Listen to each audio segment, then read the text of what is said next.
areas in sub-Saharan Africa. The plague of malaria has decimated villages, ravaging the people and whole economies, threatening the future of the continent. This village is not one of them. This village is virtually malaria-free.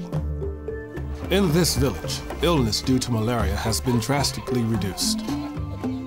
Death rates have plummeted, and productivity and quality of life have soared.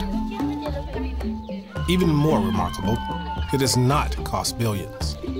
A small investment per person has profoundly improved quality of life for all of the inhabitants here. For about $10, we can help give African children the gift of growing up.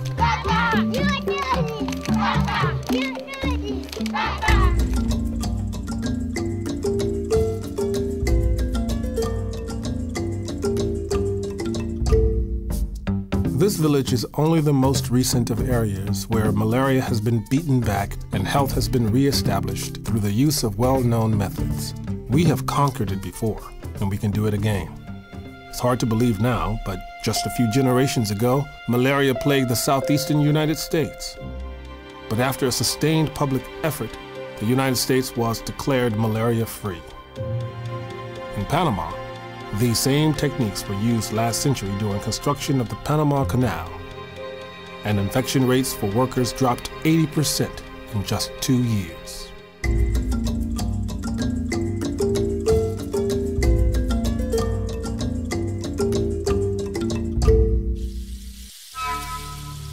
But today, the reality in sub-Saharan Africa is staggering.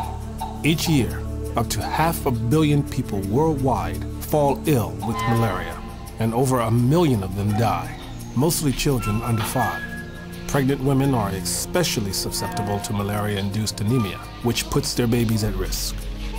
The human impact is all too visible.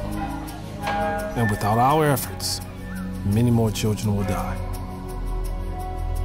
Malaria causes enormous economic impact as well. Malaria makes workers weak and fills hospitals. It is estimated that malaria will reduce Africa's economic growth by 20% if nothing is done.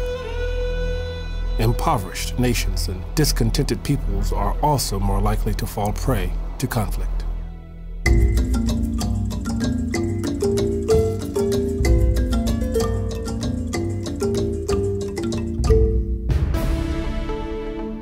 Fortunately, as we learned in the last century, there is a comprehensive approach to controlling malaria, and today we have even more elimination techniques we know work.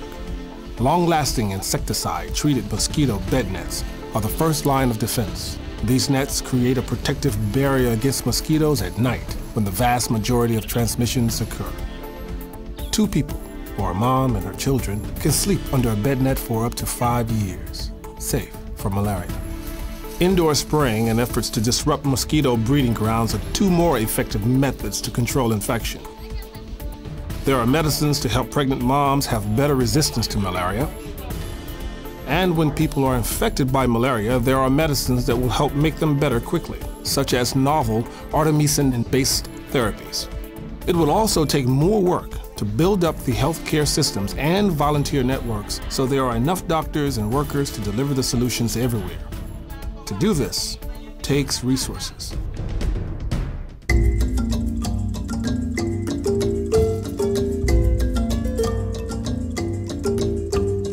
The toll of malaria is even more tragic because the disease itself is highly treatable and preventable. Yet this is also our opportunity, because we know that large-scale action can defeat this disease in whole regions, and the world must take action. Through the President's Malaria Initiative, which works with local governments, organizations, and multilateral agencies, the United States has committed $1.2 billion through 2008 in 15 countries in Africa. The goal is to cut malaria's mortality rate by half in the target countries, freeing these nations and their 175 million citizens from the grip of this debilitating disease. In the small, semi-autonomous region of Zanzibar, in Tanzania, where malaria is the leading cause of death, with aid from PMI, more than 230,000 people have been given insecticide-treated bed nets in recent years. The health service switched to ACTs in 2004. And targeted spraying in households is the third leg of their mosquito control campaign. Zanzibar has seen a startling decrease in its malaria cases and quicker recovery for those infected. We know these methods work. The challenge before us is to get these solutions to many more Africans today. The U.S. is, of course, not alone in bringing resources to the scourge of malaria. Widespread efforts are being spearheaded by the Global Fund, the World Bank, the World Health Organization, UNICEF, and American Red Cross, to name but a few. Non-governmental organizations, multilateral organizations, and corporations are delivering life-saving prevention and treatment to the people in Africa. In Niger, for example, Red Cross volunteers have been conducting a massive hang-up campaign, with armies of volunteers visiting families around the country. One campaign worker says, "The mosquitoes coming this year will find a formidable nationwide defense shield in almost every house in Niger."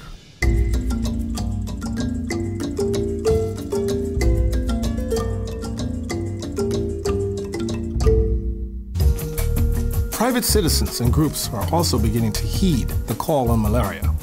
Thanks to the charitable work of the Bill and Melinda Gates Foundation, private resources have doubled for research into cheaper, better anti-malaria medicines, and even, one day, a vaccine. Although health experts caution a vaccine could be many years away from development and distribution. In the meantime, we need to concentrate on providing solutions for prevention and treatment. Solutions that already exist, that can save lives today. This country was able to pretty much wipe malaria out, right? Now Africa is having the problem and we can help. So that's what we're talking about today, right? It's not just governments and big organizations that can help. We all can help. Each of us can make a difference and save a life. Every person, even with a small amount of support, can literally save lives. To fundraise too. Raffle tickets, sponsors. Like having malaria walk. Like we usually had a Boys and Girls Club banner, we can have one supporting malaria. Citizens and communities across the U.S. are joining the fight against malaria by raising awareness and funds to fight this deadly disease.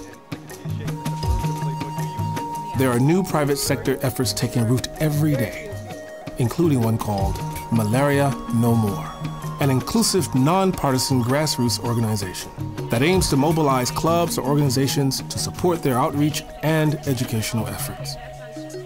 Whether it is materials for a church group, or to talk to its congregation, or a teacher to talk to her students, or a company that wants to make malaria its charity of the month and match employee donations. Through efforts like these, we can teach our children about the needs of others far away and show them that every person, from leaders of the largest corporations to the youngest child with a lemonade stand, can make a difference and save a life.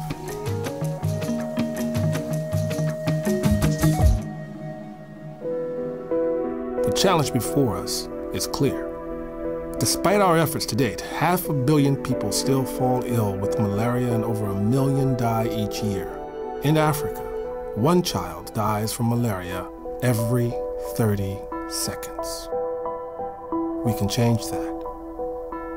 Can we make malaria no more? Yes, we can. We know we can create healthier villages and stronger communities by adopting a comprehensive approach, one that has been shown to successfully wipe out this disease. We've done it before with smallpox, we're doing it with polio. Malaria is this generation's challenge. It is time. Agape,